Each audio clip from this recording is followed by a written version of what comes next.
I'm just looking at the chart on Bitcoin here. I think this is a fascinating chart where you see that we've had this, recent move up that's been really dramatic. Even today, Bitcoin's having a great push. For me to be bullish overall and think a low is in on crypto and this isn't a bear market rally, we would actually have to establish ourselves.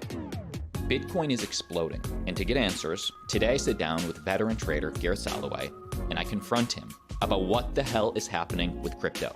We take a look at the stock market, Gareth's next Bitcoin price targets, Ethereum price projection by end of year, and then the big question, what if Gareth is wrong on his Bitcoin price prediction? So what's your take on the macro environment? We have the Fed meeting coming up. We have the banking industry seeming failing right now. What's your take? Yeah, so the Fed meets Tuesday and Wednesday, and I do expect a 25 basis point hike. There's a small chance it could be zero if the banking situation really worsens, but it seems like it's being brought under a little bit of control. It's not being fixed, but at least we're not seeing more bank failures at this point in time. So I think a 25 basis point kind of hike makes the Fed save face. And if we remember, like, this is crazy, but just 2 weeks ago, Jerome Powell was out and he basically was like, hey, we might have to raise 50 basis points. So for them to go from him saying that in front of Congress to zero, that would be a little egg on his face, right? So my guess is they want to just do 25, just get a little bit out there. And then my guess is after that, they'll probably pause.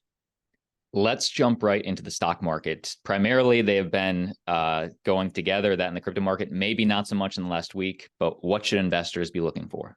Yeah. So, and you're right about that. Like in the last week, we've seen Bitcoin and Ethereum in particular surge, right? We've seen bounces in altcoins, but I love the fact that we're seeing the leadership take over in crypto because we're looking at best of breed that's really taking off. And that tells us is that there is money in the financial system that trusts Bitcoin and Ethereum enough to go there for safety. And remember, you're seeing the reason why the market, the stock market's decoupled and Bitcoin is going up while the stock market's going down is because of this financial turmoil. People are consciously making the decision that they want to take their money out of the fiat system and put it into the crypto markets. And I think that's fantastic. I mean, it doesn't necessarily make me think, hey, the bear market's over in crypto, but it certainly makes me think that Bitcoin now more than ever has a future in our society. If there was ever a more bullish narrative for Bitcoin, this is it. I mean, this is why Bitcoin was created, right? I mean, this is literally why. And in terms of the S&P 500, I am in the camp that I do think the S&P has a lot of downside to go. I do think that what we're seeing in the banking system is the tremors or the earthquakes before the big one, where the economy does spin into a recession due to these massive hikes in interest rates, and that's going to really hurt the S&P 500, the Nasdaq, because again, remember, a recession means people have less money to spend. Less money to spend means less earnings per share for stocks, and that's going to then bring the valuations down quite substantially in the next 12 months. Some people would call these banking collapses sort of a black swan event. Maybe some people saw it coming, but has your investors' thesis changed at all based off these events?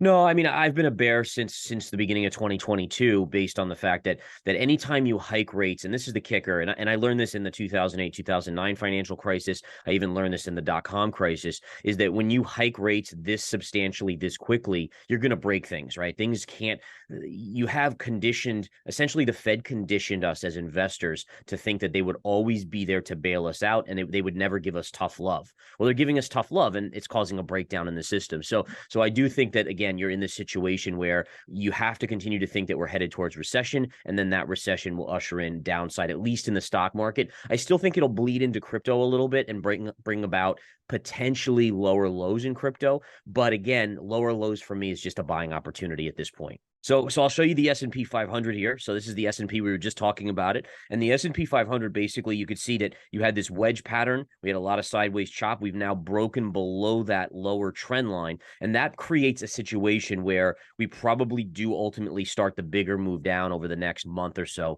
in the markets. I do think there could be a technical bounce back to that line. Just that's the nature of charts. But I do think, again, we're headed down.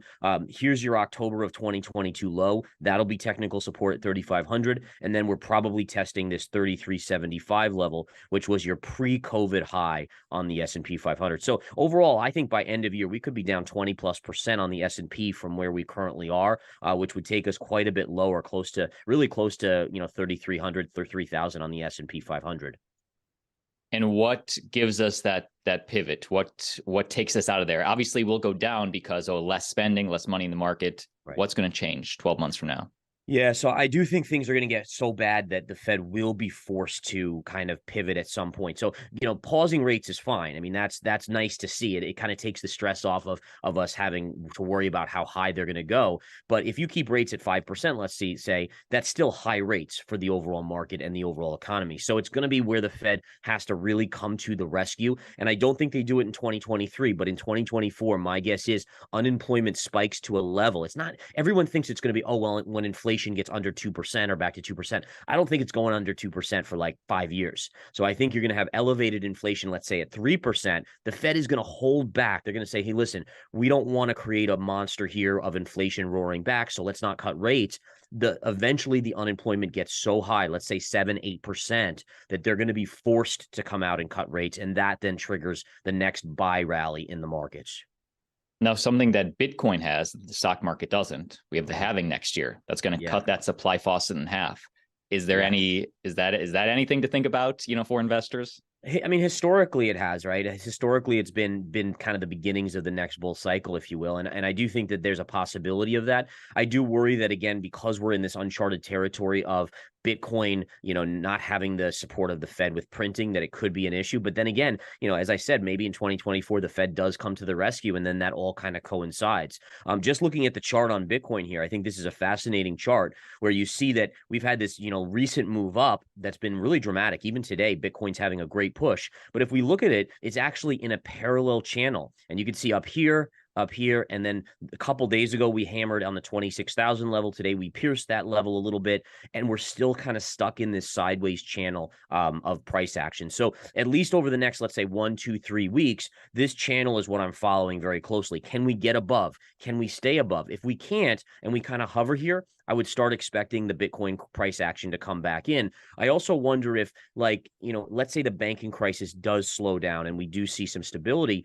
Do we see the money that was put into Bitcoin because of that instability being pulled back out and going back into the fiat system? And this is going to be this is going to be a really interesting situation to watch how this reacts. How do investors that put their money from the fiat system into the Bitcoin market, how do they react over the next couple of weeks if we see stability come back? So what are your next price targets for Bitcoin, bullish and bearish? Yeah, so price target wise, I think ultimately I am on the downside here. I think as long as we are still up against this line, we have to respect it. So I'm looking for a pullback to the lower end of that channel, which is around the 20,000 level. Eventually, I think that actually breaks, and I do think we ultimately test over the next 2 to 3 months. We test that 15.7 level again. And again, hate to be bearish out there. I know so many people are bullish. I'm just not seeing the signals yet. For me to be bullish overall and think a low is in on crypto, and this isn't a bear market rally, we would actually have to establish ourselves back above 30,000, and we're not that far now. So I mean, it could be in the next few weeks that I change my tune, but again, it has to be 30,000 because that's your midpoint. All right, so if we look at psychological levels on the chart, remember that big move up in early 2021 and then the pullback, right? And the low of that pullback of that cycle was right at 30,000. And then we went up and we made a new high, and then we came back down. We consolidated here at 30,000 and finally broke lower. So to establish ourselves back above 30,000 psychologically would be huge for the Bitcoin market. And that would actually get me on the side of thinking, okay, maybe the lows are finally in. Until then, I've been through too many bear market rallies that fooled me. So I'm still on the bear market side until proven otherwise. And about 6 months ago, maybe more, on our channel, you said that your downside target long-term for Bitcoin was 12K. Has that changed? Are you more adamant, less adamant? Yeah, I don't think I'm more or less. It's more that the charts are in charge here. So right now the charts haven't changed the tune that we're still in this bear market cycle. So for me, it would have to be when we get above that 30,000. That's when I start to look to buy pullbacks. And just to mention this too, is I've been long and short Bitcoin and cryptos overall, probably about 5 or 6 times just in the last month because of this awesome volatility. But I'm talking more on the macro view, the bigger move. Then I start kind of hodling on pullbacks and buying the positions to hodl versus just looking to trade them on the long side, which is what I've been doing recently. So I think, again, the 12,000 level is still out there. I even think there's a chance of 9,000. I hope I'm wrong. But again, I do think that is a possibility still. And Gareth, I want to talk about what if you're wrong, the signs that we'd see if that were to happen. You've told me before that the 3 big things you're looking for, if regulation happens, whenever that is, that'll be a huge trend change. when the Fed not just pauses it, but pivots, that's a huge trend change. And then, of course, if we get those TA technical indicators, if you see price breaking above, that would be a reason. Something we have just seen in this last week, the Federal Reserve has not pivoted their interest rates, but they have bought assets. More assets have came on their balance sheet. Does that factor in at all? So that is a potential flag that goes up, right? And so essentially what we're seeing is that the Fed has this window where banks are allowed to go in and borrow and basically get money from the Fed. And that's what we've seen. So we've seen these banks that have been in so much trouble, they're actually being allowed to take money from the Federal Reserve in that sense. So right now, again, that's kind of like a half a step in that right direction. It isn't the full-fledged where what I want to see is I want to see the money going out to the public, right? So not just being kept within the banks to keep them solvent, but actually saying, okay, QE is to push money into the system, like we saw in 2021 with COVID and 2020 with COVID. And that's really where that next big, that first big pivot would be. Yeah, this is like a baby step, the hints. Yes. And then, obviously baby steps lead to full steps, but we're not there yet. Right. That's right. And honestly, I think we'll look back at this and say, hey, remember when it was like the first signal of that returning? I still think it's probably like about a year away at this point, but I do think, these are signals that the economy has been like a drug addict addicted to drugs from the Fed, which are this is the printing of money. And we don't know anymore how to deal without that. We are literally addicted to it. And so this is the withdrawal symptoms of us freaking out over, oh my goodness, rates are 5%. The banks didn't keep up with their risk assessment. The housing market is coming in hard. All these different things are issues that is being caused by that Fed sharp rise in hike rates. One final Bitcoin question before I ask you about Ethereum. Mm-hmm. Once Bitcoin bottoms, whenever that is, from a technical standpoint, when do you see the next all-time high? Oh, wow. So I think, again, once we're confirmed on that bottom, and again, whether that's already happened or not, I think you're looking 3 to 5 years out. I wish I could give a better time frame, but I do think, again, it'll coincide, at least starting with the printing of money again, and also the regulation, right? And then that next big wave, I think, is going to be a huge bull market led by institutional money that's finally ready to kind of say, okay, we have the transparency from regulation. Now let's get involved in crypto. And I even think that a recession, if I'm right, and the economy goes into a long drawn out recession because the Fed is going to be reluctant to print us out of it, that actually also helps the Bitcoin bull market, where we start to say, okay, stocks are no good because earnings keep coming down. So forget stocks. Let's go to crypto. And that's where that pivot comes in. That real pivot that is the digital gold of Bitcoin comes in. So 3 to 5 years out, whenever that bottom happens, you would predict, if the bottom has already happened, which you believe we still more downside, but you're saying this halving that's coming up in a year, usually we see it an all-time high, maybe 12 months after halving. You're saying, man, it's not going to be enough this time. Yeah, so I think we probably bottom this year in Bitcoin, but I do think that people are really hanging their hats on that halving as being the catalyst for us to hit new all-time highs. I'm conservatively not so thrilled with that until we see that printing of money and really it flow into the system significantly and rates go back to very, very low levels, which I think will take longer than just up to the halving. So I think, again, that's the key, is that the bottom probably happens in the next 6, 8, 10 months, but I think it's going to take longer than people realize to get us back to new all-time highs. We're seeing altcoins bleed out against Bitcoin in a big, big way. It's sort of obvious in bear markets, Bitcoin dominance increases. Understanding that Ethereum may be lower by the end of the year, what's sort of your year-end price target for Ethereum? For Ethereum, let's take a look here. So what I'm in the camp of, and you can see this chart, it's a great chart of Ethereum here. So you can see how we have this resistance trend line here that slopes down. We've just hammered into it. You also have a channel that's sloping up. And again, both of those levels, there's a confluence of levels right in here, and that's keeping Ethereum kind of under wraps. Again, if I'm correct, then I do think we have one final flush out on Ethereum. My guess is you'll get one more chance to buy it at double bottom. If I'm right, Bitcoin will make a new low. Ethereum will probably just double bottom. And again, that'll be that opportunity to kind of jump in. So I say year end or just around year end, probably about a $900 price target on Ethereum.